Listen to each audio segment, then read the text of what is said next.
이야기가 시작되면 1944년에 일본의 어느 지역에서 두 명의 남자아이가 일란성 쌍둥이로 태어났다라고 언급이 됩니다. 그리고 그들은 곧이어 패망한 일본에서 홀어머니 아래 강하게 성장했다라고 묘사가 되는데, 그렇게 시간은 25년이 흐르게 되고요. 주변 사람들조차도 누가 누구인지 구별하지 못할 정도로 닮게 성장한 두 사람은 어느 날 함께 사건을 저지르기로 모의를 하게 되고, 만약 누군가 먼저 죽게 된다면 죽은 쪽이 모든 죄를 안고 가기로 두 사람은 협의를 보게 됩니다. 그리고 그로부터 또다시 1년이 흐르게 되는데, 장면은 연말을 앞둔 도쿄의 어느 주점이고요. 주인 히로키치가 마감을 하려고 밖으로 나선 순간 흰 장갑을 끼고 나이는 대략 26으로 보이는 남성이 불쑥하며 가게로 들어서더니 품에서 권총을 꺼내 위협을 하곤 강도 행각을 벌인 후 세상이 나빠서야 라는 말을 한 뒤 유유히 그곳을 떠나버리게 됩니다. 헌데 그때 가게 안에는 이웃 주민과 히로키치의 아내가 대화를 나누고 있었기 때문에 그 강도의 얼굴을 똑똑히 보게 되는데, 이후 비슷한 방식으로 도쿄에서는 몇 차례나 동일한 범행이 반복해서 발생하게 되고요. 목격자들이 많다 보니 몽타주를 만드는 것 또한 그닥 어렵지 않게 진행을 하게 됩니다. 헌데 오히려 이를 본 경찰들은 상황적으로 이상하다는 생각을 가지게 되는데, 그게 왜냐면 범인이 얼굴도 가리지 않은 채 매번 같은 옷을 입고 범행을 저질렀기 때문이고요. 특히 떠날 때는 자신이 같은 사람임을 강조라도 하는 듯 세상이 나빠서야 라는 말을 남기는 게 무언가 이상하다고 여겼기 때문이었습니다. 헌데 아니나 다를까 며칠 전 강도를 당했던 주점 주인인 히로키치가 우연히 길을 걷던 중에 일전에 보았던 강도와 똑같은 외모, 똑같은 복장을 한 남성을 발견하게 되어 신고를 하게 되는데, 경찰들을 마주친 그는 오히려 당황스럽다는 듯 자신은 25세의 평범한 회사원인 고시바 가스오라고 소개를 하게 되고요. 자신에게 왜 이러는 건지 모르겠다며 반문하는 모습을 보여주게 됩니다. 헌데 당연히 경찰들은 그의 그런 모습에 범인이 발뺌을 한다고 생각할 뿐이었는데, 이때 놀라운 일이 발생하는 게 몽타주와 동일한 남성이 또 한 명 체포되었다며 경찰서로 불려오게 된 거였고요. 경찰들은 이게 어찌된 일인가 하며 조사를 해보니 늦게 발견된 남자는 고시바 도시오라는 이름으로 먼저 발견된 남성의 쌍둥이 형제인 것이 밝혀지게 됩니다. 헌데 이후 경찰들이 두 사람을 상대로 사건과 관련되어 조사를 진행해보니 둘 다 알리바이 자체는 불명확했지만 피해 당사자들이 그들 중 누가 강도였는지를 구별할 수가 없어 뻔히 이 중 하나가 범인인지를 알면서도 풀어줄 수밖에 없는 상황을 맞이하게 되는데, 여기서 장면은 도호쿠 지역에 있는 K 마을에서 설상차를 타고도 2시간은 가야 하는 관설장이라는 호텔로 넘어가게 되고요. 도쿄에 사는 교코라는 여성이 무작위로 진행된 이벤트에 당첨이 되어 약혼자인 모리구치와 함께 연말 휴가를 맞아 방문을 한 모습을 보여주게 됩니다. 그러니까 이 소설은 한쪽에선 도쿄에서 발생한 강도 사건을 다루고 있고, 다른 한쪽은 교코라는 여성이 생소한 사람들과 휴가를 보낸 이야기가 이어지는 구조인 건데, 우선 이곳에 어떤 사람들이 모였는지부터 소개하자면, 교코는 타자수로 일하는 23세의 평범한 여성이고요. 앞서 언급한 모리구치 같은 경우는 통근 시간마다 지하철에서 교코와 마주치는 인연으로 사귀게 된 후 운이 좋게도 이벤트 역시 함께 당첨이 되어 이곳까지 방문을 하게 된 것이라고 소개가 됩니다. 그리고 그 외 초대된 사람들은 보시는 것과 같은 정보를 가지고 있는데, 여기에 관설장의 주인이면서 이들을 초대한 하야카와라는 남성을 추가하면 모두 7명이 되는 거고요. 이때 교코는 홍보 이벤트로 초대된 사람들일 텐데 대부분 20대 초중반 뿐이고 사장인 하야카와 역시도 나이가 26쯤 되었을라나 라고 생각을 하게 됩니다. 헌데 이때 약혼자인 모리구치가 앞으로 나서더니 이번 이벤트는 도쿄에 있는 주민 중 무작위로 선정하였다고 들었는데 어떻게 연인 사이인 교코와 자신이 같이 초대될 수가 있는 거냐며 물어보게 되고요. 이에 하야카와는 사실 여기 계신 분들은 어떤 공통점이 있어서 초대가 된 건데 그게 무엇인지는 퀴즈이니 돌아가시기 전까지 한번 맞춰보시겠습니까? 라는 말을 건네게 됩니다. 그러자 모리구치는 뭐야 마치 그리고 아무도 없었다 같잖아 라더니 아무 관련 없어 보이는 사람들이 한 장소에 모였지만 알고 보니 우리들 과거에 누군가에게 원한을 사기라도 한 건가 라며 너스레를 떨게 되는데 이때 교코는 뭐야 내가 저 천박해 보이는 아야코와 어떤 연관이 있다고? 흥 말도 안 되지 라고 여기게 되고요. 나머지 사람들 역시도 그저 가벼운 농담이라고 여기며 몇 마디 가벼운 대화를 나눈 후 각자 이곳저곳으로 흩어지게 됩니다. 그래서 교코는 모리구치와 함께 볼링이나 치자며 오락실로 향하게 되는데 이마저도 레인 위에 세워진 볼링핀이 9개 뿐인 상황이라 도중에 흥미를 잃게 되고요. 오늘은 피곤하니 그만 자자며 자신의 방으로 들어가 하루를 마감하게 됩니다.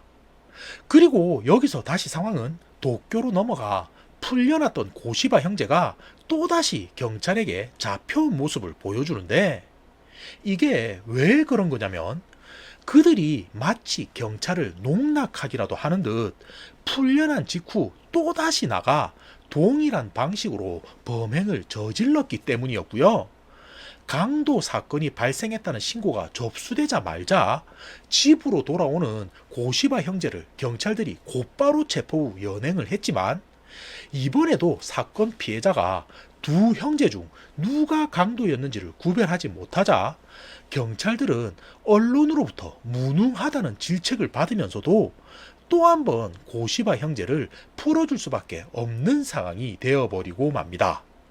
그리고 이로 인해 담당 형사인 미야지는 치밀어 오르는 분노를 참지 못하는 지경까지 되어버리고 마는데 이후로도 계속 범행이 발생할 때마다 고시바 형제의 집에 찾아가 누가 벌인 짓이냐며 따져 묻지만 그들은 오히려 맞춰보라는 듯 비웃는 태도를 보여주게 되었던 거였고요. 한 번은 어떻게든 몰아붙여야겠다 싶어 밤중에 찾아가 따져 물으니 이번엔 고시바 형제의 동생인 도시오가 난 진짜 강도가 아닌데 혹시 형이 이런 짓을 벌이는 거냐며 자신 앞에서 다툼을 벌이는 모습도 보여주게 됩니다. 그러니까 미야지 입장에서는 진짜 환장할 노릇이라는 건데 이때 강도 사건을 수사하는 미야지 앞으로 익명의 편지가 한 통 전달되어 오게 되고요. 뭔가 싶어서 열어보니 범행 계획이라고 쓰여진 글과 함께 지금껏 고시바 형제가 어떤 식으로 범행을 저질렀고 경찰들이 찾아오면 어떤 식으로 대응을 한다 같은 범죄 계획서 같은 내용이 정리되어 적혀 있는 글을 발견하게 됩니다. 그러니까 누군가가 고시바 형제에게 범죄와 관련된 지침을 내린 글이 적혀 있었다는 말인 건데 당연히 이걸 고시바 형제가 경찰에게 보냈을 리는 없는 상황이었고요. 편지 내용을 훑어본 미야지는 이번 사건의 배후에 또 다른 제3자가 있다는 사실을 알아채게 됩니다.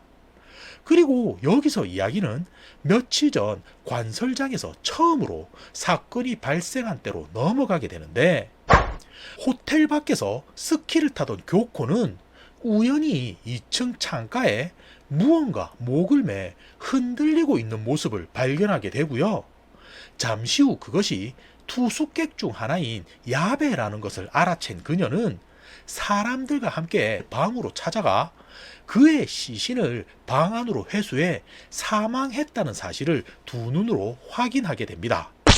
그래서 처음엔 야베라는 남자가 이 호텔에 올 때부터 그닥 인상이 좋지 않았었기 때문에 자살을 한 걸까라고 여기게 되는데, 얼마 지나지 않아 그런 생각이 깨어지는 게 방 한쪽 벽면에서 보시는 것과 같이 첫 번째 복수가 이루어졌다라고 적혀 있는 작은 카드를 발견하게 되었던 거고요. 너무 놀라 경찰에 신고하려 수화기를 드니 통신 장비 또한 알 수 없는 이유로 목통인 상황인 것을 사람들은 확인하게 됩니다. 그리고 당연하게도 하나 있는 설상차마저 누군가 일부러 고장을 내버린 상황이었는데, 쉽게 말하자면 일반적으로 생각하는 클로즈드 서클과 마찬가지인 상황이 연출되었다 이 말인 거고요. 문제는 이 일이 있은 후 연달아 발생하게 되는 게, 불안한 마음에 라디오를 켰다가 도쿄에서 택시 기사를 하는 다지마라는 남성이 강도에게 살해된 후 시신으로 발견되었다는 소식이 나오고 있는 것을 듣게 되었던 거였고요. 한순간 그곳에 있던 사람들은 지금 이곳에 와 있는 다지마가 뉴스에서 말하는 택시 기사를 죽이고 자신이 그 사람인 양 연기를 하고 있었다는 걸 단번에 파악하게 됩니다. 그래서 어찌 되냐면, 밤중 몰래 짐을 챙겨서 건물 밖으로 달아난 다지마는 절벽에서 발을 헛디뎌 죽어버리고 말았던 건데, 이게 살인인지 사고인지는 확실하지 않지만 문제는 이때도 그의 방 안에 두 번째 복수가 이루어졌다라는 메시지와 함께 이상한 마크가 찍힌 카드가 또 한 장 꼽혀 있는 것을 발견하게 되었던 거였고요. 이게 어찌된 일인가 싶은 순간 볼링 레인 앞을 지나던 교코는 분명 처음 왔을 때만 해도 9개였던 볼링핀이 이제는 7개로 바뀌었다는 사실을 그녀는 눈치채게 됩니다. 그리고 연달아 다음 날 그녀는 맞닥뜨리기 힘든 현실을 마주하게 되는데, 자신의 약혼자인 모리구치가 선반에서 떨어진 공구함에 머리를 맞아 죽어있는 상태로 발견이 되었던 거였고요. 또다시 세 번째 카드와 함께 볼링핀 하나가 사라진 모습을 확인하게 되자 교코는 관설장의 주인인 하야카와를 찾아가, 우리가 맨 처음 이곳에 왔을 때 당신은 어떤 공통점이 있다고 말을 했는데 그게 무엇인지 당장 말해보라며 달려들듯 따져 묻는 모습을 보여주게 됩니다. 그러자 이에 하야카와는 곤란한 표정으로 호주머니에서 종이 한 장을 꺼내 놓더니, 작년 11월쯤 요스야라는 사람으로부터 100만엔과 함께 이곳에 초대된 사람들의 이름과 주소가 적힌 편지를 받게 되었다고 알려주게 되고요. 그는 자신만이 아는 친구들을 호텔로 초대하고 싶은데 그들은 서로 모르는 사이니 혹시라도 왜 자신들이 당첨된 거냐고 물어본다면 퀴즈라고 대답해 달라는 글이 적혀 있는 종이를 보여주게 됩니다. 그러니까 말인즉슨 지금 이 호텔의 주인인 하야카와 역시도 누군가 제3자에 의해 이런 행동을 했다는 말인 건데, 이에 교코는 그럼 그자가 지금 우리들 사이에 숨어 있는 게 아니냐며 불안한 모습을 보여주게 되고요. 이가라시가 교코를 달래려는 듯 범인이 호텔 밖에 숨어 있을 수도 있는 거니 너무 서로를 의심하는 행동은 하지 않는 게 좋겠다는 말을 꺼내놓게 됩니다. 헌데 이 말에 교코는, 아니 이 호텔 주변은 전부 눈뿐인데 어디에 범인이 숨어 있다는 거냐며 의문을 가지게 되는데, 여기서 상황은 또 한 번 도쿄에 있는 형사 미야지로 넘어가게 되고요. 그는 제3자가 고시바 형제에게 이런 내용의 편지를 보내 사건을 부추겼을 수는 있지만 경찰인 자신에게까지 보낸 이유는 무엇인 걸까 하며 고민하게 되고요. 혹시 고시바 형제에게 복수를 하려고 함정을 판 건가 싶을 때 또 한 통 익명의 편지가 수사본부 앞으로 전달되고 그 내용은 얼마 후 고시바 형제가 적당한 은행을 목표로 정한 뒤 셔터가 내려진 시간에 일부러 방문하여 범행을 저지를 것이라는 계획이 세워져 있는 것을 확인하게 됩니다. 그리고 이를 본 미야지는 사건이 발생한 이후 자신들이 찾아갔기 때문에 어찌할 수 없었지만 범행을 저지르는 순간 덮친다면 그들도 어쩌지 못할 것임을 확신하게 되는데, 이후 고시바 형제 중 한 명이 이케부쿠로역에 있는 R은행에 계좌를 등록했다는 사실도 파악하게 되고요. 만반의 준비를 마친 후 마감 시간에 맞춰 대기 중이던 경찰들은 결국 강도짓을 하러 은행에 온 고시바 형제 중 한 명을 현장에서 덮쳐 체포하는 것을 성공하게 됩니다. 그리고 여기서 이야기는 다시 한번 관설장에 있는 교코의 모습으로 넘어가게 되는데, 아침에 눈을 떠보니 이가라시가 침대 위에서 등에 칼에 찔린 모습으로 발견이 되고요. 당연하게도 방 구석에는 네 번째 복수가 이루어졌다는 카드가 앞정에 꽂혀서 붙어 있는 것을 확인하게 됩니다. 헌데 그 모습을 본 교코는 어느 때보다 동요할 수밖에 없었는데, 지금껏 발견된 시신들 같은 경우 혹여나 사고일 수도 있지 않을까 하는 의심의 여지가 조금이나마 있었지만, 이가라시의 경우는 확실히 등에 칼이 찔려 죽어있는 모습이었기 때문이었고요.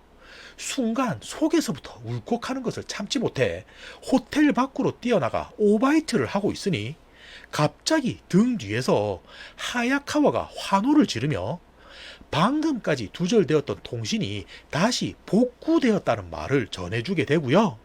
곧장 경찰에게 연락해 지금 이곳은 K마을 산 중턱에 위치한 관설작이라는 호텔인데 사람이 4명이나 살해당했으니 빨리 와서 구해달라는 말을 간절히 외치고 있는 걸 듣게 됩니다. 그리고 여기서 다시 상황은 도쿄로 넘어가는데, 미야지는 배달된 석간신문을 통해 눈 속에 갇힌 호텔에서 6명의 투숙객 중 4명이 죽었다는 소식을 접하게 되고요.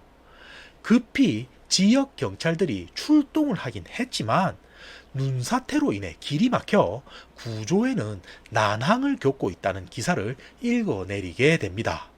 그리고 이로 인해서 자신이 맡고 있는 쌍둥이 강도 사건에 대한 언론의 관심이 조금은 줄어들어 안심을 하게 되는데, 왜냐면 은행에서 쌍둥이 중 한 명을 체포하는 과정에서 인명사고가 발생했기 때문이었고요.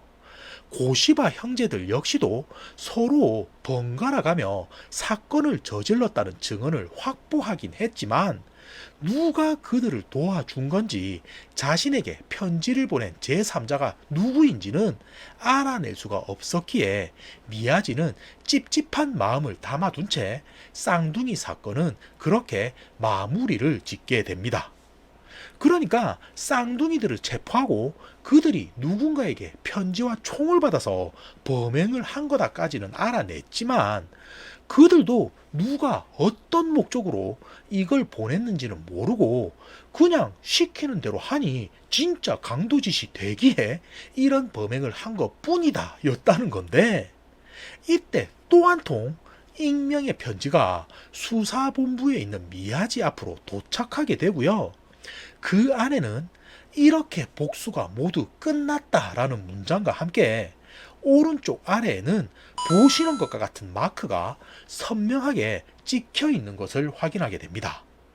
그리고 여기서 다시 상황은 며칠 전 관설장으로부터 신고를 받은 후 경시청 수사 1과에 있는 사와키 형사가 밤늦게 도호쿠 지역에 있는 K 마을에 들어선 모습으로 넘어가는데, 이미 소식을 접하고 모여든 투숙객의 유족들과 각지의 신문기자들이 마을 입구에서 진을 치고 있는 모습이었고요. 현장 브리핑을 들어보니 현재 산사태로 인해 진입로가 봉쇄되어 있는 상황이기 때문에 구조대가 출동하기도 어려운 상황이고 아까까지만 해도 연락이 되었던 통신 또한 또다시 목통이 되었다는 말을 전해 듣게 됩니다. 그래서 사와키는 이 상황을 어찌 해야 하나 하며 난감해하고 있는데, 이때 자신의 콧수염을 손으로 매만지며 다가온 기자 한 명이 자신을 기자 대표로 온 니시자키라고 소개하며 말을 걸어오게 되고요. 그는 지금 산 중턱에 위치한 호텔에서 사람들이 4명이나 죽었다는 소식이 들려오는데, 이게 혹시 연쇄살인이라고 생각할 수도 있겠습니까? 라며 곤란한 질문을 걸어오게 됩니다. 그러자 사와키는 살짝은 당황하며 우선은 살인사건이라고 생각하고 사건을 진행 중이라는 말을 전해주게 되는데, 이에 니시자키 기자는 그럼 자위대의 도움을 받아서라도 어서 빨리 구하러 가야 하는 게 아니겠습니까? 라며 말을 하게 되고요. 이 말에 사와키는 또 한 번 멋쩍은 듯 웃음 짓더니 일단은 시간이 걸리는 문제이니 잠시만 기다려 주십시오라며 현장을 황급히 벗어나게 됩니다. 그리고 여기서 장면은 라디오를 통해 구조 작업이 어찌 진행되고 있는지 소식을 접하고 있는 교코의 모습으로 넘어가는데, 경찰들이 마을 입구까지 다다랐다는 말을 듣게 되자 그녀는 살짝 안도를 하며 자신의 방으로 돌아가게 되고요. 이제 곧 있으면 자신은 살아서 이 호텔을 벗어날 수 있다라고 여긴 순간 갑자기 호텔에 불이 꺼지더니 얼마 후 아야코가 급히 교코의 방문을 두드리며 하야카와가 살해당했으니 빨리 밖으로 나와보라는 긴박한 그녀의 외침을 교코는 듣게 됩니다. 그래서 이게 어찌 된 건가 하며 촛불에 불을 붙여 아래층으로 내려가 보게 되는데, 부엌 쪽으로 가보니 온통 피바다인 가운데 바닥에는 하야카와가 쓰러져 있는 모습을 교코는 목격하게 되고요.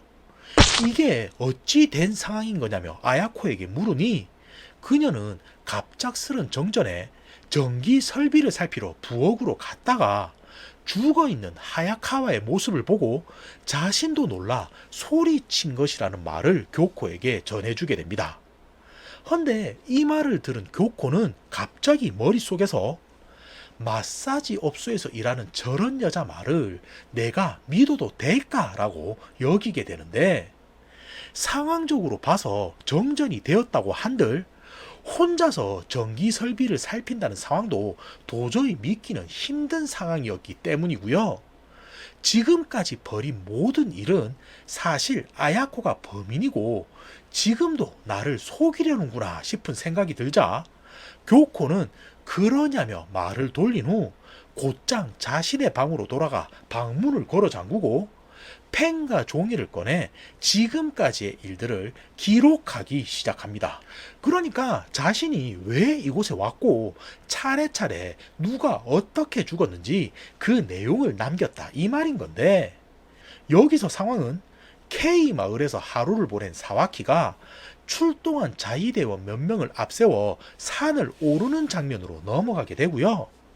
이때 상황을 보면 유가족들 일부가 불안한 표정으로 뒤를 따르고 있고, 어제 곤혹스런 질문을 던졌던 기자 니시자키도 열심히 설피를 신고선 따라오는 모습을 확인할 수가 있습니다. 헌데 그때 상황을 살피러 떠났던 헬기로부터 무선이 들어오는데, 기상 악화로 인해 착륙할 수는 없었지만 창문에서 밖을 내다보는 여성의 모습이 목격되었다고 말을 전해주게 되고요. 또 다른 여성 하나는 건물 밖으로 뛰어나오더니 열심히 양팔을 흔들며 자신을 어필하는 모습도 보여주었다는 말을 전해주게 됩니다. 헌데 이 말의 사와키는 분명 생존자가 3명이라고 했는데 왜 2명만 보이는 걸까라며 의문을 가지게 되는데, 여기서 다시 상황은 관설장으로 넘어가게 되고요. 눈보라가 몰아치기는 했지만 창밖으로 헬기가 떠 있는 모습을 목격하게 된 교코는 아야코가 언제라도 칼을 들고 자신의 방 안으로 들이닥칠 수도 있으니 차라리 호텔 밖으로 나가 구조대를 맞으러 가는 게 좋겠다는 생각을 가지게 됩니다. 그래서 조심스레 눈치를 보며 문 밖으로 발을 내딛게 되는데, 순간 무언가 뭉툭한 무언가가 자신의 머리 위로 내리쳐지는 것을 느끼게 되고요. 그렇게 도쿄에 살고 있던 23세의 교코는 구조대가 도착하기 얼마 되지 않은 시점에 누군가에게 살해되고 맙니다. 그리고 장면은 쌓인 눈과 사투를 벌이며 겨우 관설장까지 올라온 사와키가 호텔 안의 상황을 접한 후 허탈해하는 모습으로 넘어가는데, 이유는 건물 밖에 6개의 무덤이 나란히 늘어서 있었기 때문이었고요. 정황상 아야코로 추정되는 여성 또한 호텔 식당 쪽에 있는 테이블 위에서 죽어 있는 모습으로 발견이 되었기 때문이었습니다. 그리고 그 모습을 보자마자 유족 중 아야코의 언니 되는 사람이 저 아이는 내 동생이야 라며 비명을 지른 뒤 쓰러져 버리고 마는데, 상황을 겨우 진정시키고 현장을 조사해보니 아야코의 손에는 제가 틀렸습니다 라고 적힌 조그만한 쪽지가 지어져 있었고요.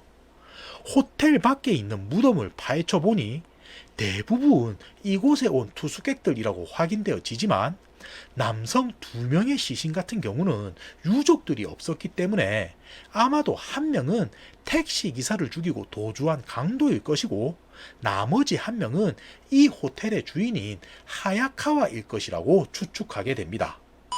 그리고는 이때부터는 몰려온 기자들에 의한 질문 공세가 그에게 쏟아지게 되는데, 사와키는 무덤 속에 있는 6구의 시신과 교코가 남긴 편지의 내용, 그리고 이후 아야코의 사인이 독극물 중독인 것들을 취합해서 그녀가 나머지 사람들을 죽이고 자살한 것이 아닐까 하는 생각을 가져보게 되지만, 호텔 안을 조사하던 감식반이 희한하게 건물 어디에서도 죽은 사람들의 지문이 발견되지 않는다는 말을 전해주게 되었고요.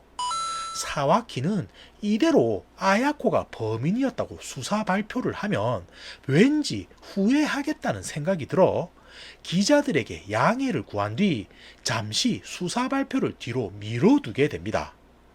헌데 이때 도쿄에서 의외의 인물이 그를 찾아오게 되는데, 그게 누구냐면 쌍둥이 강도 사건을 맡았던 미야지가 이렇게 복수가 모두 끝났다라고 적힌 편지를 들고선 관설장까지 찾아오게 되었던 거였고요.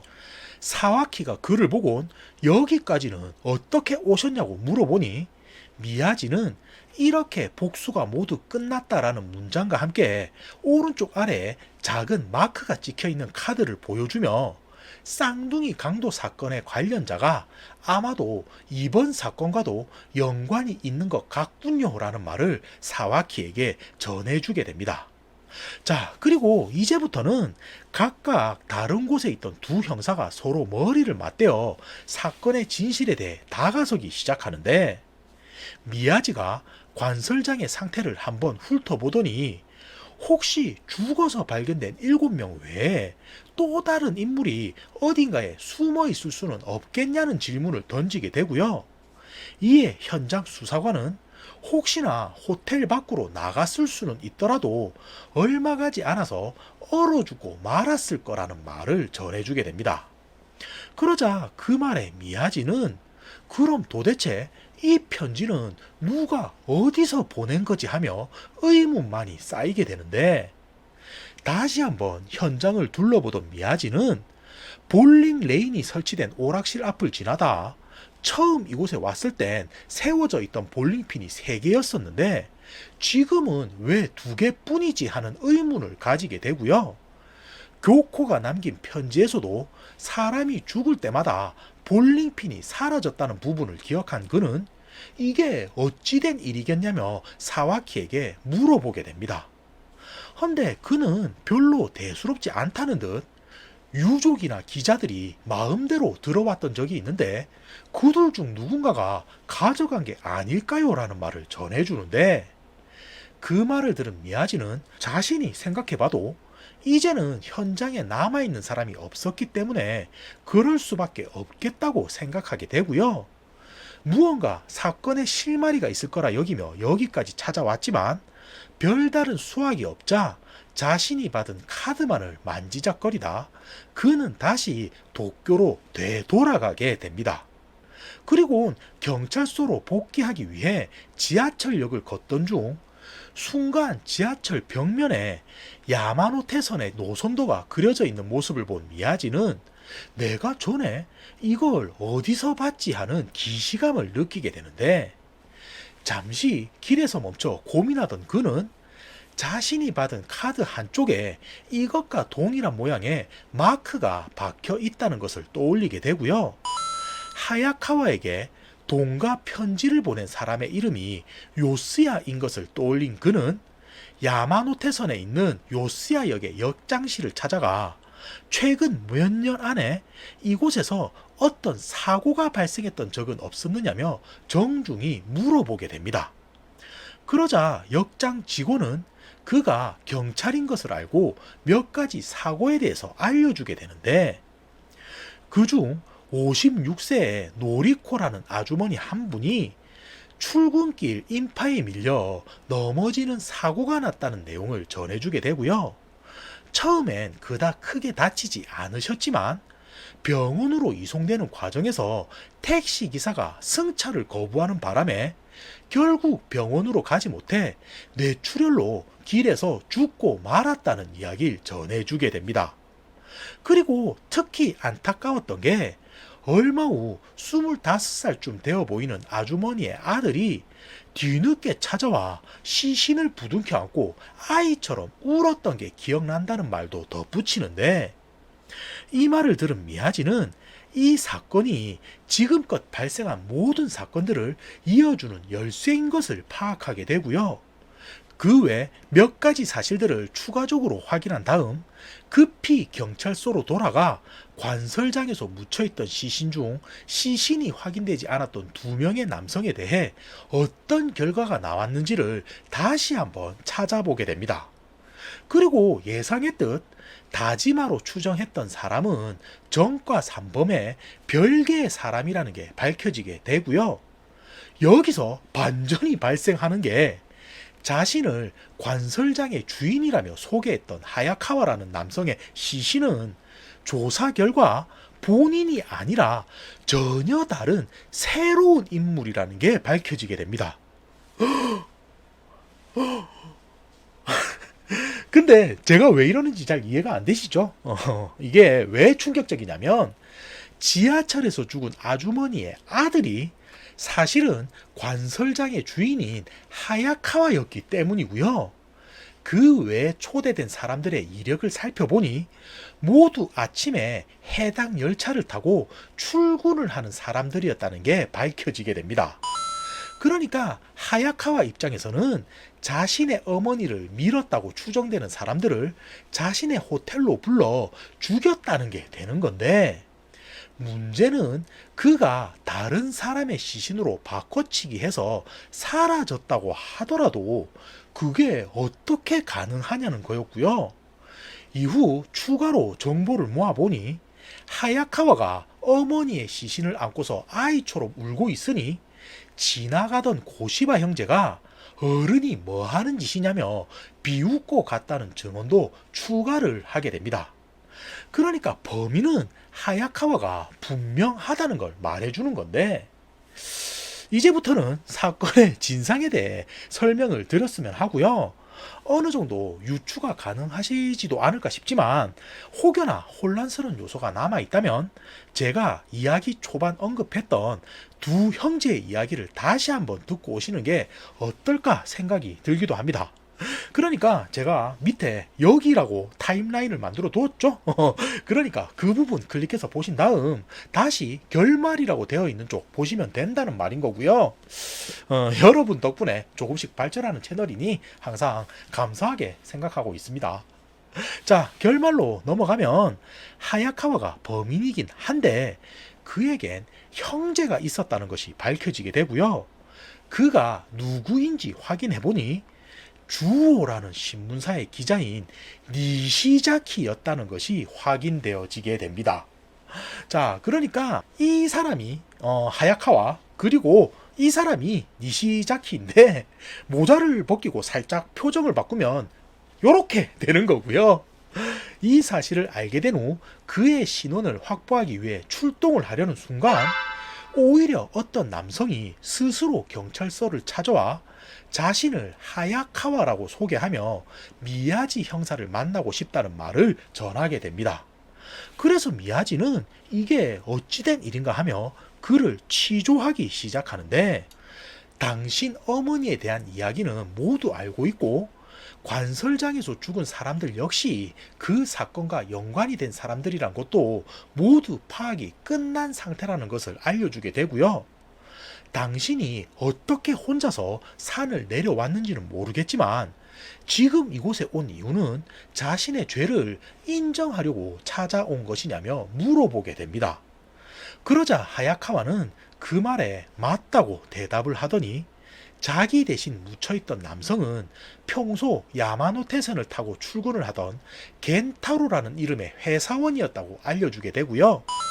모든 사건이 있기 전 맨 처음 그가 죽었기 때문에 볼링핀은 9개였던 거라며 자신의 죄 또한 모든 것을 인정한다는 말을 전해주게 됩니다. 자, 이렇게 되자 미야지는 하야카와를 보더니 그럼 이제 당신은 사형을 받게 될 텐데 왜 굳이 자신을 찾아와 범죄를 인정하는 거지? 라며 묻게 되는데, 그 말에 하야카와는 제가 무슨 죄가 있어서 사형을 받는다는 말인가요? 라고 말을 하게 되고요. 미야지는 그 말에 어처구니가 없어서 방금까지 자신의 죄를 다 인정하지 않았나 라며 반문을 하게 됩니다. 그러자 하야카와가 다시 말을 하는 게, 형사님이 도쿄에 있었을 때 몇 통의 편지를 받으셨을 텐데 그건 제가 보낸 편지고요.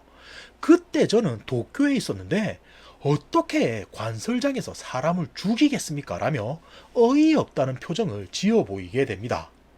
그러자 미야지는 이 녀석이 갑자기 왜 이러지 싶어 하며 너희 형제는 쌍둥이니까 한 명이 그곳에서 사람을 죽이고 한 명은 밖에서 사건을 꾸몄겠지라고 말을 하게 되는데, 그 말에 하야카와가 네, 맞습니다.